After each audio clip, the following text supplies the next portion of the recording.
Hello everyone, आज है 5 फरवरी और आज इस वीडियो में हम बात करने जा रहे हैं स्टेट बैंक ऑफ इंडिया के बारे में। 400 रुपए का ये शेयर है। 12.5% की आज रैली आई है।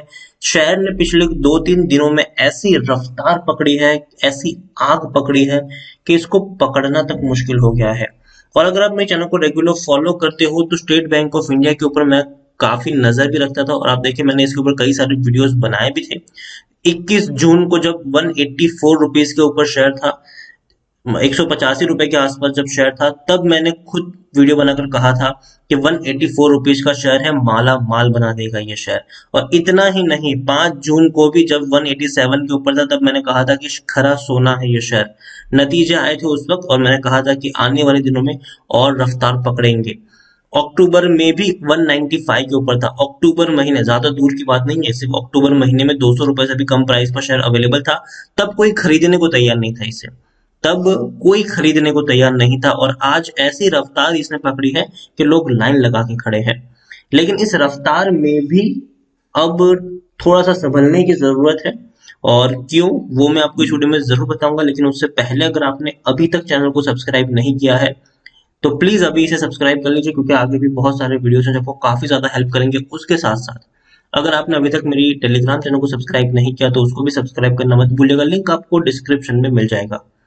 तो 400 रुपए का शेयर है, 12.5% की तेजी है आज। कल इसके नतीजे भी आए थे। एक महीने में 42% के आसपास का ग्रोथ है और ज्यादातर जो ग्रोथ आया है वो पिछले 2 हफ्तों में आया, पिछले 10 दिनों में ये ग्रोथ आया है। 275 रुपए का शेयर बहुत ही कम वक्त में देखिए 400 रुपए तक पहुंचा। किसी ने सोचा तक नहीं था कि इतनी बड़ी रफ्तार भी दिखा सकता है। और खास करके बजट के बाद अगर हम देखें तो ऐसी आंधी आई है इस शेयर में कि इसको पकड़ना तक मुश्किल हो चुका है। क्योंकि बजट में पीएसयू शेयर्स को लेकर कई सारी अच्छी अनाउंसमेंट हुई है और जो रिपोर्ट सामने आ रही है वो ये भी है कि जो दिक्कत थी पीएसयू बैंकों में वो खत्म हो रही है धीरे धीरे। अब इनकी जो लोन बुक है, बैलेंस शीट है, वो बेहतर होगी। जो स्ट्रेस था कोरोना वायरस के दौरान इस बैंकों के ऊपर वो अब रिलीज हो रहा है। तो इसीलिए आप देखिए बहुत ही कम वक्त में 275 रुपए का शेयर देखिए, अभी 27 जनवरी को ही ये 275 रुपए का था।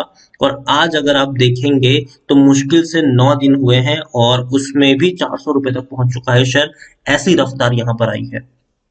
एक साल में अगर हम देखें तो पिछले एक साल में 28% का ग्रोथ है। कोरोना की वजह से जो डेंट लगा था इससे इससे ऑलरेडी काफी ऊपर ये शेयर निकल चुका है। इवन अगर मैं पिछले 10 साल का ग्राफ दिखाऊं तो ये शेयर जो है वो अपने 10 साल के हाइज के ऊपर ट्रेड कर रहा है।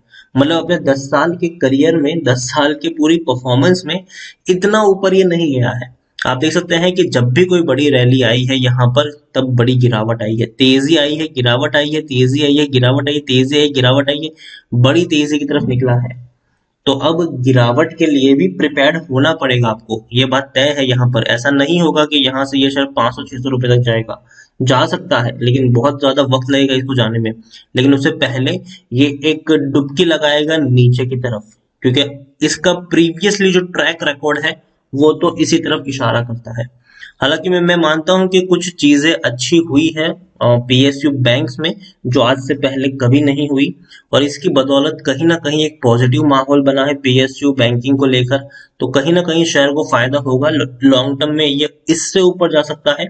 लेकिन अभी मैं शॉर्ट टर्म की बात करूं तो एक डुबकी लगाने को ये तैयार होगा। आने वाले दिनों में हल्की से यहाँ पर हमें गिरावट भी देखने को मिल सकती है। और ये वो शेयर है जिससे हमें प्यार नहीं करना चाहिए, ठीक है। इसमें गिरावट आने पर आपको जम के खरीदारी करनी है, लेकिन प्रॉफिट होने पर आपको यहाँ से एग्जिट भी ले लेनी है। अगर आप मेरे प्रीवियस वीडियो जितने भी देखोगे, जब एसबीआई का शेयर 200 रुपए से नीचे अवेलेबल था, मैंने कई बार बोला है कि यहाँ पर सिर्फ और सिर्फ बाइंग कीजिए, बेचने की गलती मत कीजिए। बढ़िया क्वालिटी का शेयर है, कभी डूबने वाला बैंक नहीं है। और अभी भी मुझे लगता है कि ये डूबने वाला बैंक तो बिल्कुल भी नहीं है। लेकिन जो इसका प्रीवियस ट्रैक रिकॉर्ड है वो यही दर्शाता है कि एक बड़ी रैली के बाद एक बड़ी गिरावट हमें यहाँ पर देखने को मिल चुकी है। तो अभी तो मैं थोड़ा सा कॉशियस रहने की सलाह आपको यहाँ पर जरूर दूंगा कि एसबीआई से अब थोड़ा सा संभलने की जरूरत है। जो बड़ा प्रॉफिट आपको होना था वो हो चुका, अब अपना जो प्रॉफिट है उसको प्रोटेक्ट करने का वक्त आ चुका है। लार्ज कैप शेयर है ये, 3.5 लाख करोड़ से भी ज्यादा का इसका मार्केट कैप है। एनएससी में देखेंगे तो वॉल्यूम ट्रेड 13 करोड़ से भी ज्यादा का पहुंच चुका है। वक्त हुआ है दोपहर के 12:30। 12:30 है और 13 करोड़ से भी ज्यादा का वॉल्यूम ट्रेड है। शायद दिन खत्म होते होते आपको 25 से 30 करोड़ तक के वॉल्यूम ट्रेड आज यहाँ पर देखने को मिल जाएंगे। उतनी तगड़ी यहाँ पर ट्रेडिंग देखने को मिल रही है। शेयर होल्डिंग में देखिए प्रमोटर के पास 56.92% की होल्डिंग है। प्रमोटर कौन है? मतलब सरकार है यहाँ पर। एफआईज नहीं है यहाँ पर, लेकिन म्यूचुअल फंड और इंश्योरेंस कंपनी के पास तगड़ी होल्डिंग है, लेकिन हल्की सी होल्डिंग उन्होंने गिराई भी है। 12.56% की होल्डिंग म्यूचुअल फंड के पास है, 10.95% की होल्डिंग इंश्योरेंस कंपनी के पास देखने को मिली है। और यहाँ पर देखिए हाईएस्ट पब्लिक शेयर होल्डर में एक बहुत बड़ा नाम है LIC। 9.61% की होल्डिंग LIC यहाँ पर ओन करती है। उसके अलावा अगर आप देखेंगे तो 66 म्यूचुअल फंड्स और यहाँ पर एफआईएस तो नहीं है, लेकिन प्रेसिडेंट ऑफ इंडिया सबसे बड़े प्रमोटर है और एक भी शेयर गिरवी नहीं है। इंडिविजुअल इन्वेस्टर होल्डिंग 6.39% के आसपास देखने को मिली है। एसबीआई में देखिए जो नतीजे आने के बाद जो रिपोर्ट सामने आई है वो यही है कि एसबीआई के चेयरमैन ने कहा है कि जो रिवाइवल है in corporate credit demand as economy improves. तो देखिए डेफिनेटली इकोनॉमी जैसे जैसे इंप्रूव करेगी, रिवाइवल आता जाएगा इन सारी चीजों में। और एसबीआई ने जो पेंडेमिक की वजह से जो स्ट्रेस था उसको पीछे छोड़ दिया है। अब आने वाले दिनों में और ज्यादा बेहतर इनके आउटलुक हमें देखने को मिलेंगे। दिसंबर के नतीजे आए हैं, नतीजे अच्छे हैं। अगेन मैं कह दूं बेहतर नतीजे हैं, बुरे बिल्कुल भी नहीं है। और नतीजे इंडिकेट करते हैं कि कहीं ना कहीं जो पेंडेमिक की वजह से जो स्ट्रेस था बैंक के ऊपर वो रिलीज हो चुका है। क्योंकि इंटरेस्ट अर्निंग पे अगर आप देखेंगे तो पिछले साल जितना देखने को मिल रहा है और प्रॉफिट भी देखेंगे तो सिर्फ थोड़ी सी गिरावट है, लेकिन 5,200 करोड़ के आसपास का इस बार इनको प्रॉफिट हुआ है दिसंबर क्वार्टर में, जो पिछले क्वार्टर में 4,575 करोड़ था। तो बेहतर प्रॉफिट है।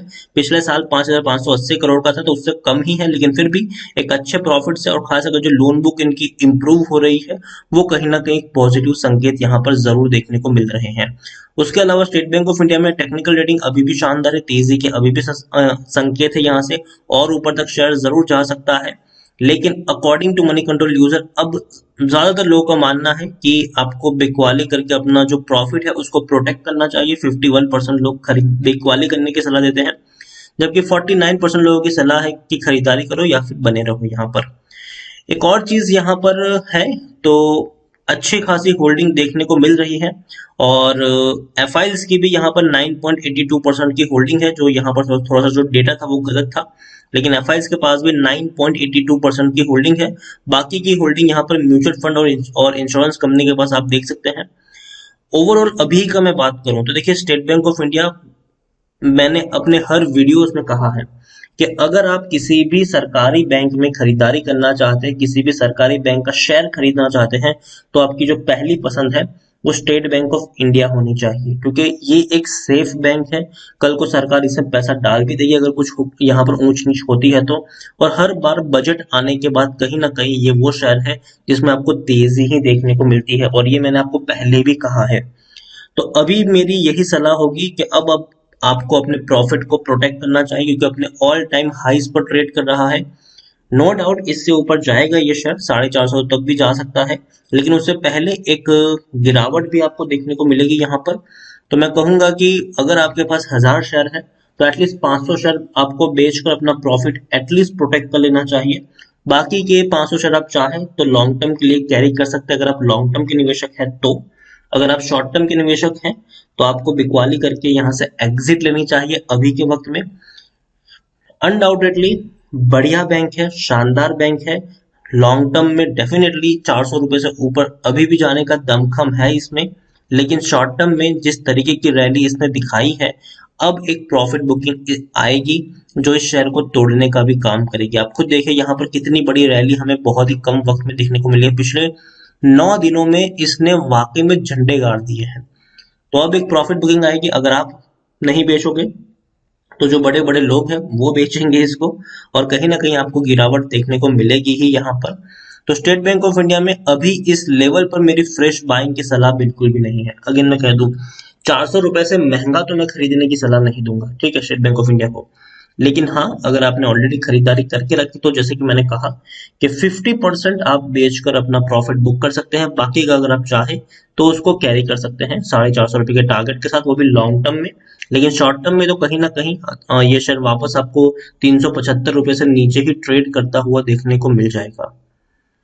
तो स्टेट बैंक ऑफ इंडिया बढ़िया बैंक है, बजट का फायदा मिला है और सरकार की जो नई पॉलिसीज आ रही है बैंकिंग सेक्टर को लेकर वो कहीं ना कहीं इनको हेल्पफुल होगी। खास करके जो जो रफ्तार हमने पिछले कुछ दिनों में पीएसयू बैंक में देखने को मिली है वो इससे पहले कभी देखने को नहीं, जो जो एक पॉजिटिव संकेत है। लेकिन फिर भी प्रॉफिट को प्रोटेक्ट करना जरूरी है अभी के दौर पर। तो वीडियो को यहीं पे एंड करूंगा। पसंद आया हो तो प्लीज लाइक करें, शेयर करें। चैनल पर अगर आप पहली बार आए हैं तो प्लीज सब्सक्राइब करें। और स्टेट बैंक ऑफ इंडिया के बारे में आप क्या सोचते हैं वो भी आप मुझे कमेंट में लिखकर बता सकते हैं। Thank you.